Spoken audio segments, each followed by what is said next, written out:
Hey everybody, Steven here, and today I'm going to be reviewing the Optix MAG342CQRV from MSI. This is a new 34-inch ultra-wide monitor that actually flew under my radar. This released last year, August 24th. And with this, we're going to go ahead and cover the specs first. Then I'll actually talk about the things that I like about this monitor. We'll cover the things that I don't like about this monitor. We'll do a quick comparison to my other 34-inch ultra-wide MSI monitor, and then we'll wrap everything up. So starting with the specs here, this is a 34-inch ultra-wide. This is a 1440p VA panel with a 100 Hz refresh rate. This has a 1500R curve with a 1 millisecond MPRT response time. So that's not as fast as the G to G, the gray to gray response time. And from things that I've seen and read, the 1 millisecond MPRT is about a 4 millisecond G to G. Now that's not going to be an exact number with this, that's just kind of a range that I've seen that has kind of been right around that 4 millisecond response time. Just know that when they list a 1 millisecond motion picture response time, it's not as fast as a 1 millisecond gray to gray response time. The brightness in nits is 250, so this does not have HDR with it, which I'm fine, because a lot of times with that, it's kind of like fake HDR that they're giving you, where it's on the lower end of the spectrum in terms of nits. Now it's 250, so it's lower than other monitors, but I can tell you that the brightness with this is fine for games, and I typically don't use HDR myself anyways, so I'm fine with the HDR not being with this. The contrast ratio is 3000 to 1. And the dynamic contrast ratio is 100 million to 1. This has 16.7 million display colors, and the color scale for the DCI-P3 is 89.48%, and the sRGB scale is 112.2%. For video ports with this, you will get one DP 1.2A, one HDMI 2.0, and then one HDMI 1.4. You will also get one earphone out input. Inside of the box, you will get the base, the arm, the screws to attach that. You will get an HDMI cable, no DP cable with this. You'll get the VESA mount screws, which the VESA mount is 75mm by 75mm. You'll get your external power brick for this, and then you'll get your quick start guide and your warranty card. In terms of setting up the stand, you screw the base into the arm, and then the arm just simply clicks into the monitor. Now the arm with this, and this is a big draw for this monitor, it actually is adjustable beyond just tilt. So with this, you can tilt the monitor -5 to -20 degrees. You can swivel the monitor -30 to 30 degrees, and you can then pivot -5 to 5 degrees, and you can do a height adjustment from 0 up to 90 millimeters. Towards the bottom of the arm, you will find an opening where you can run all of your cables for better cable management. On the back of the monitor, you will find one small splash of Rgb lighting, which is a ring that circles around where the arm inserts into the back of the monitor. By default, this cycles through a rainbow color scheme, and on the monitor, you can't actually change this. That's the only option you can actually do with this. It is touted that you can use the Mystic Lighting app that MSI has to change this. Unfortunately, I could not get mine to work though. On the front of the monitor, on the bottom right hand side, you will find the buttons for the menu as well as the power button to turn this on and off. The monitor weighs 15.24 pounds with the stand, and the price is $429.99 on Amazon right now. Although if you're patient, you may get the good coupon like I did, which took a whole $2.50 off. Alright, now that we've covered the specs, let's go ahead and get into the things that I really like about this monitor. So the first thing is going to be the price point, because I think this is very competitively priced, and for $430 with what you get with the monitor, I think it is a solid choice for a 34-inch ultra-wide monitor. Looking at that $350 to like $450 price range, I reviewed a Scepter ultra-wide on the channel. It was a 35-inch 100 Hz panel. But with that, one of the big drawbacks for me was the fact that you couldn't actually adjust the monitor outside of just tilting it. So another big draw for this monitor is the fact that you can actually adjust the stand, and it is very adjustable. So you're not just dealing with tilt, you can do the height adjustment, you can pivot, you can swivel this as well.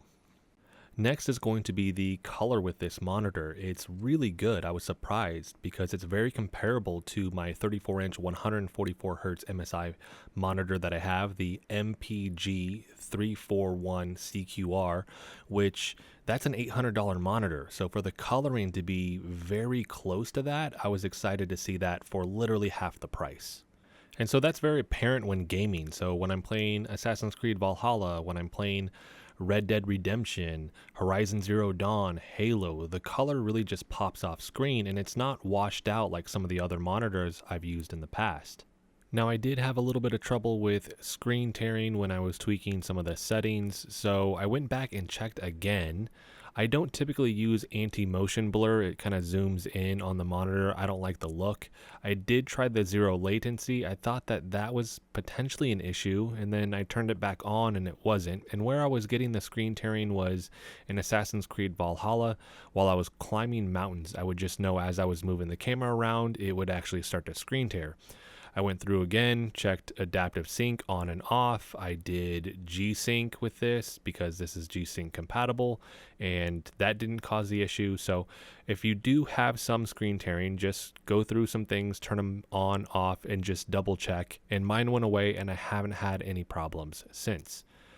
Now another setting, actually two settings that I typically don't use with other monitors that I've used on this monitor, and they're really good surprisingly, which is night mode, where it's bringing a little bit more clarity to darker scenes. So with Assassin's Creed Valhalla, I've just noticed with some of the scenes, they're just a little bit too dark. It's hard to see anything. So I've actually turned that up one notch. And then enhancements, which is essentially increasing the sharpness.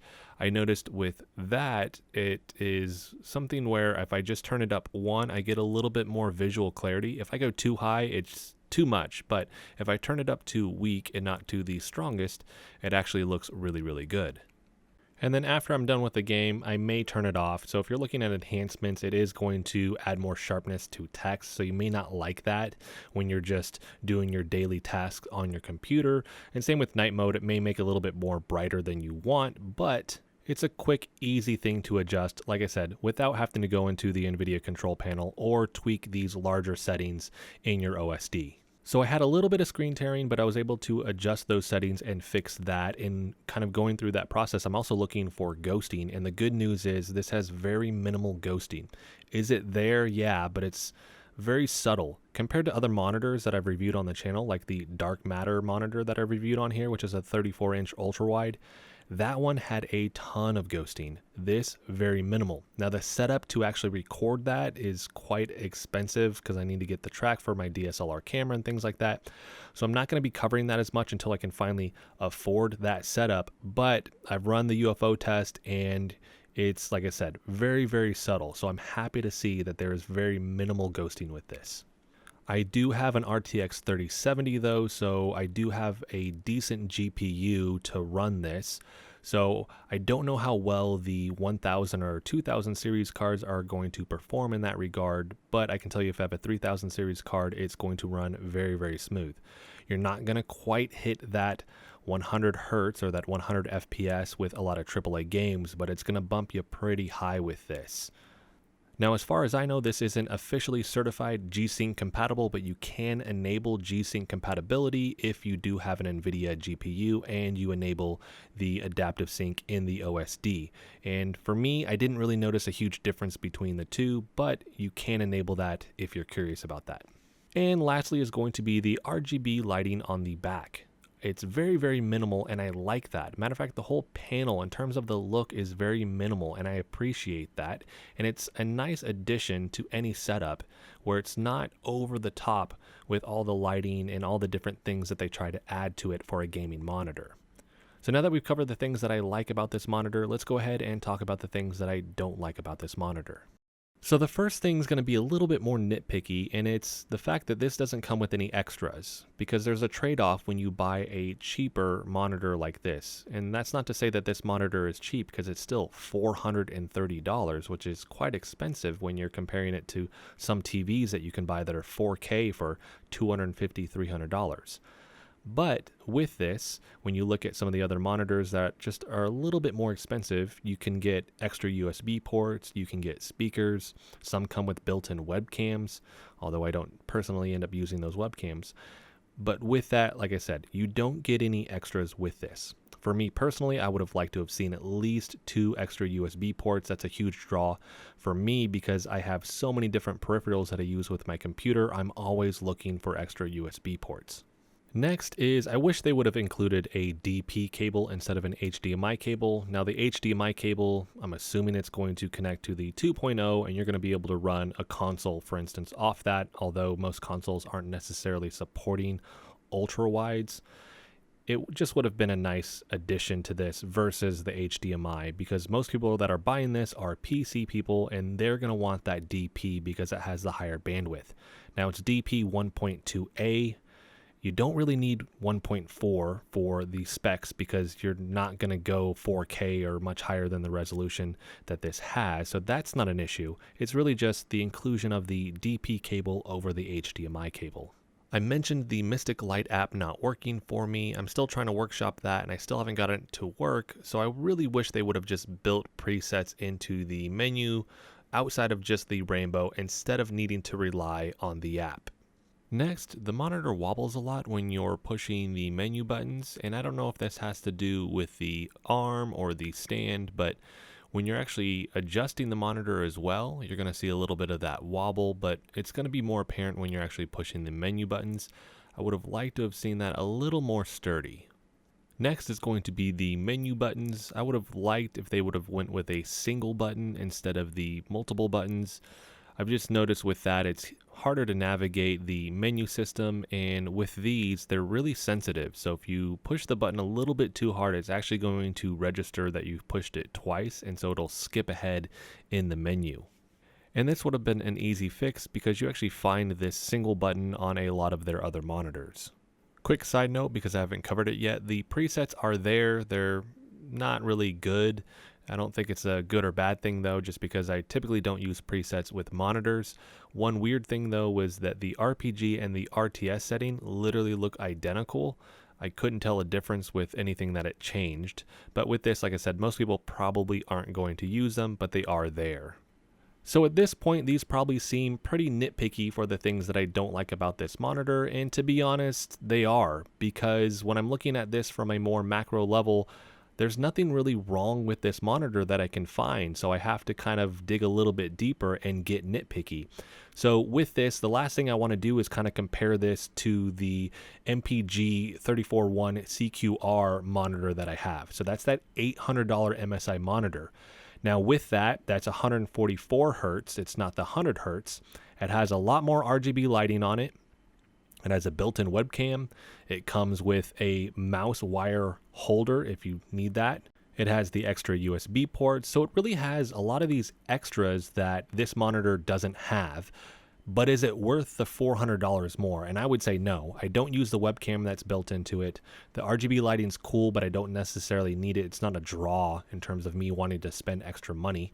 I do like the extra USB ports, and I do like the extra 44 Hz, but with that, with the AAA games, my GPU isn't hitting 144 Hz outside of like Doom Eternal. So for the most part, you're not going to notice that difference. Now, day-to-day tasks with apps opening and things like that, is it a little bit smoother? Yes.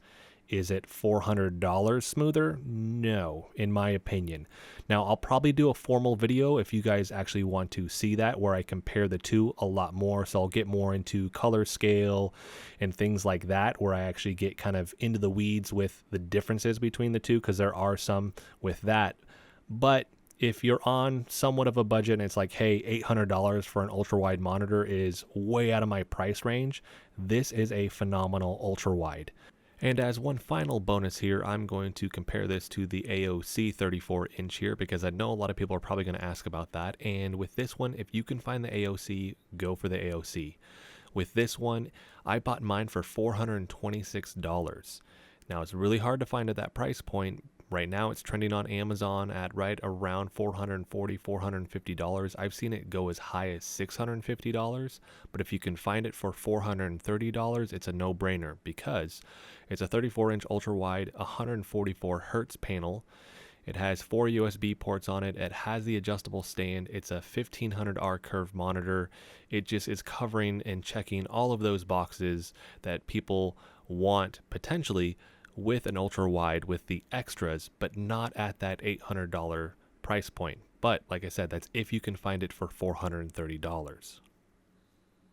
So that's going to wrap this video up. If there's something that I didn't answer during all of this, let me know in the comment section. I'll either answer it in the comment section or I'll save it. And then when I do the comparison video between the two ultrawides, I'll make sure that I answer it there. I'll have a link for this in the description so you guys can find that down there, as well as a link for the MPG341CQR. So that's going to be it for this one, everybody. If you like the video, hit the like button for me. If you want to continue to follow along with all my content, hit the subscribe button for me. Thanks so much for watching.